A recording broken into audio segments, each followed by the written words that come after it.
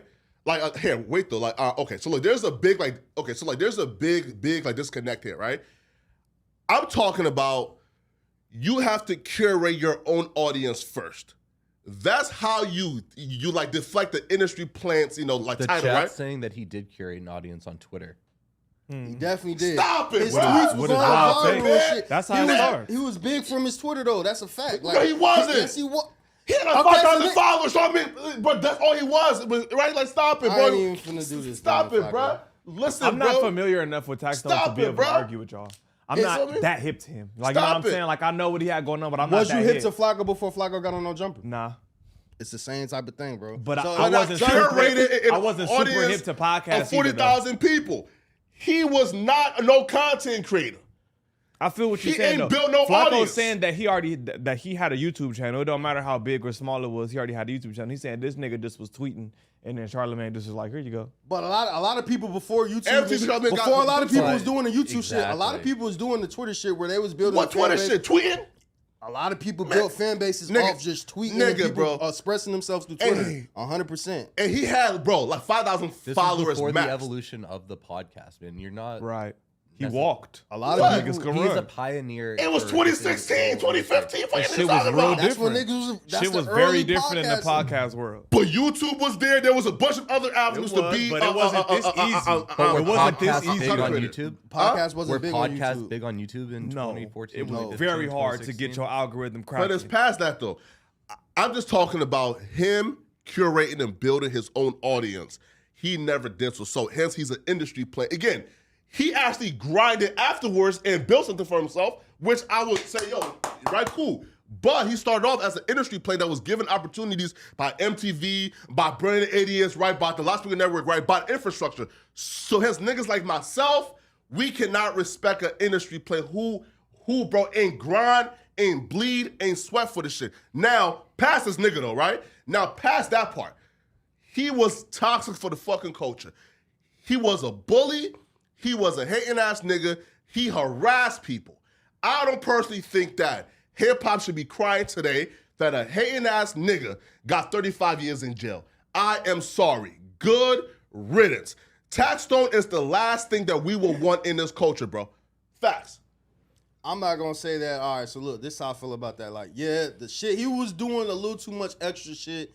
Like, he was going around, like, the Troy Ave shit could have been avoided like a motherfucker. Like, he was really... He was trying to bully Troy Ave and the Manolo Rose. If you know, like a lot of the shit, he did call upon himself. But I'm not gonna say that he ain't earned his keep. Like I feel like even if he was on some industry plan shit, he came in the game and he deserved his spot where he was at. Like he earned that shit after a while.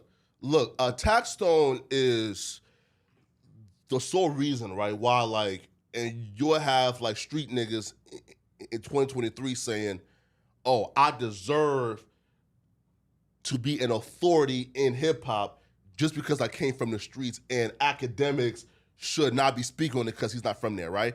Taxstone started that trend of street niggas who ain't work for shit, who ain't grind for shit, being gifted and propelled up by empowered infrastructure, right? So one, bro, and he fucked the game up for a lot of street niggas, right? Because one,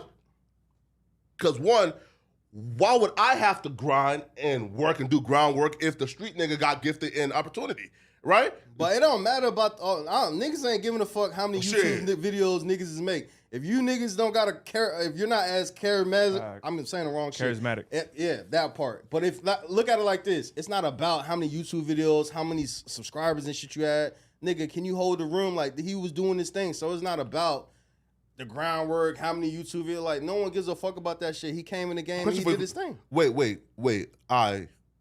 question, right? So give King AK-47, give Suddy Nash, right?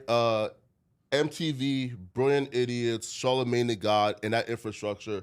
Like, do you think they would have surpassed where Taxstone went, or like underachieved?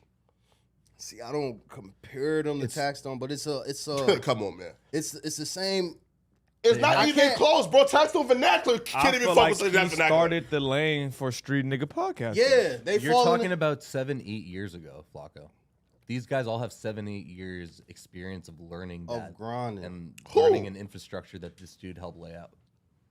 Facts. Listen, That's a fact. Early on. That's a It listen, didn't bro. exist. The podcast world was so not the same as it is right now. 6 years ago, that 6-7 years is just huge different for this podcast and shit, nigga. For sure. Bro, listen, man. Right now, it's podcast prime. It's really getting to the point where it's too much. Oversaturated. Facts.